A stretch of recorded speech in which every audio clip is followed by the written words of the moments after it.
This section 3.5 was really all about giving us language to talk about horizontal asymptotes, what's going on far to the left and far to the right on our graph. So now we just need to sort of formalize those ideas. I've got a graph over here, there's a horizontal asymptote there, another one over here.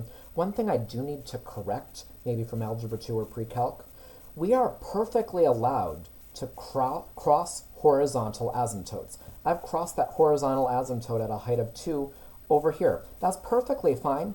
All horizontal asymptotes are is the y value I approach when I'm going far left and far right. What's going on in the middle has nothing to do with it. Our definition states, given a function, f of x, if the limit as x approaches infinity of f of x equals some number L, or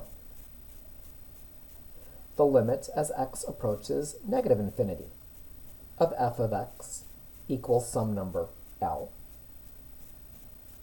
then f of x has a horizontal asymptote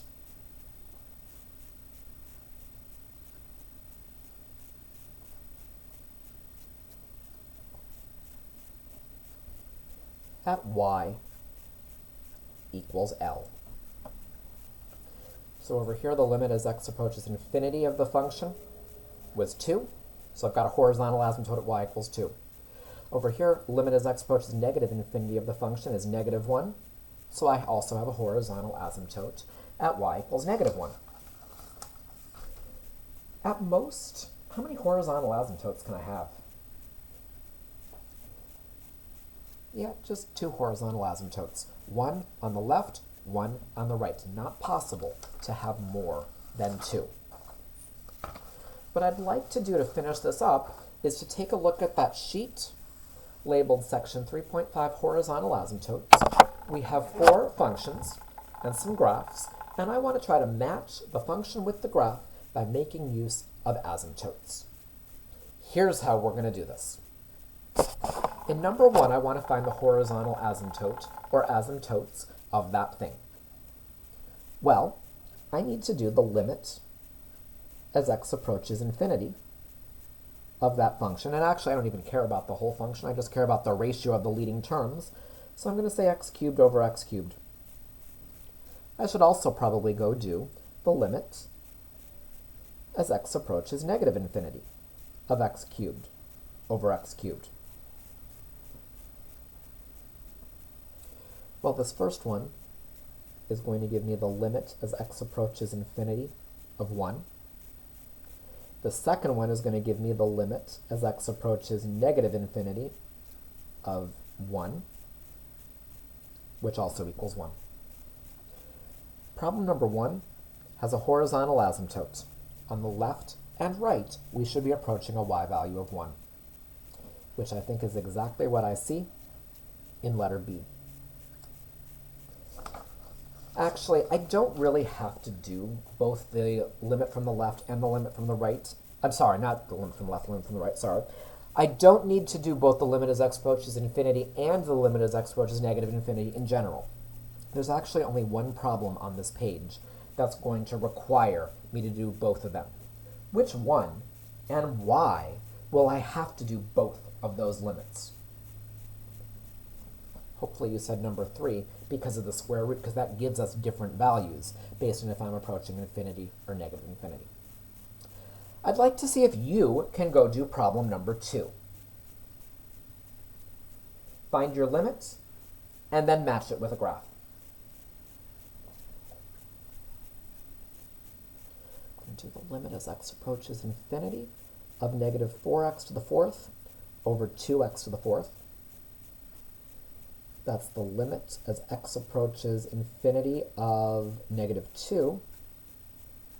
And that's going to give me negative 2. So the horizontal asymptote, the equation, is y equals negative 2, which I should be approaching on the left and the right.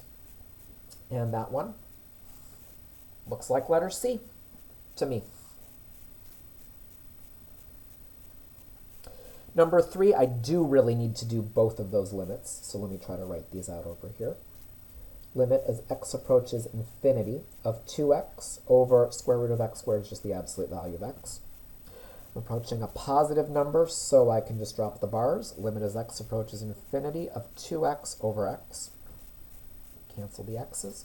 And I'm going to get 2, y equals 2. If I do this on the other side, I'm going to get the limit as x approaches negative infinity of 2x over the absolute value of x. Limit as x approaches negative infinity of, when you take the absolute value of a negative, you have to change its sign. So I'm going to say 2x over negative x. And cancel those. You're going to get negative 2. For problem number 3, I should have 2 horizontal asymptotes. One at y equals 2 and one at y equals negative 2. Which looks like letter, let's see, which looks like letter D to me.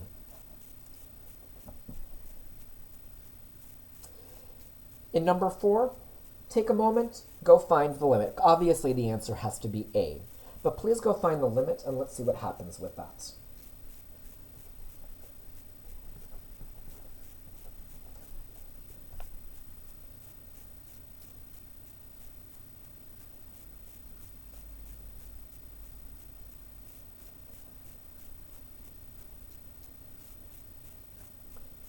One over a huge number. I'm getting 0 over there. Y equals 0, which, yeah, looks like the asymptote I'm approaching in letter A. And this does it for Unit 1. That's everything we need to know about limits.